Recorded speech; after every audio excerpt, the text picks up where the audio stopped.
Hi everyone, আজকে গেছিলাম একটা রিসেপশন ব্রাইড সাজাতে। আজকে আমার সাথে মৌসুমি আর মিষ্টু গেছিল, যে আমার নতুন স্টুডেন্ট, আর সঙ্গে পূজা কিন্তু ছিল।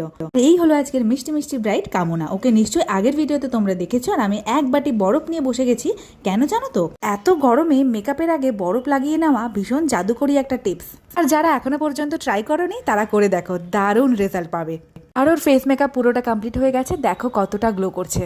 তারপর ব্রাইডের আমি চুল নিয়ে পড়েছি। ওকে বলতেই কোন স্টাইল করব, ও তো পুরোটাই আমার উপরে ছেড়ে দিয়েছিল। তারপর আমাদের জন্য চলে এলো গরম গরম চা। আর চা খেতে খেতে ওর হেয়ার স্টাইলটাও আমি কমপ্লিট করে ফেলেছি। ব্রাইড তো পুরোপুরি রেডি, চলো ওর কাছ থেকে শুনে নেবো ওর কেমন লাগলো আজকে সেজে। কামনা, কেমন লাগলো? খুব ভালো লাগছে, খুব সুন্দর লাগছে, সবাই শুনছে, খুব এক্সাইটেড ফিল হচ্ছে। আর বিয়ের দিন সেজেছিল যে? দিদি বিয়ের দিনে সাজিয়েছিল, আজকে স্পেশাল আজকে সাজিয়েছে, আমার খুব ভালো লাগছে। বিয়ের দিনে খুব সুন্দর হয়েছিল। আর আজকের ওর ফাইনাল লুকটা তোমাদের সবার কেমন লাগলো অবশ্যই কিন্তু জানিও। তারপর ব্যাগপত্র গুছিয়ে আমরাও বেরিয়ে পড়লাম। আজকের মতন টাটা, দেখা হচ্ছে পরের ভিডিও।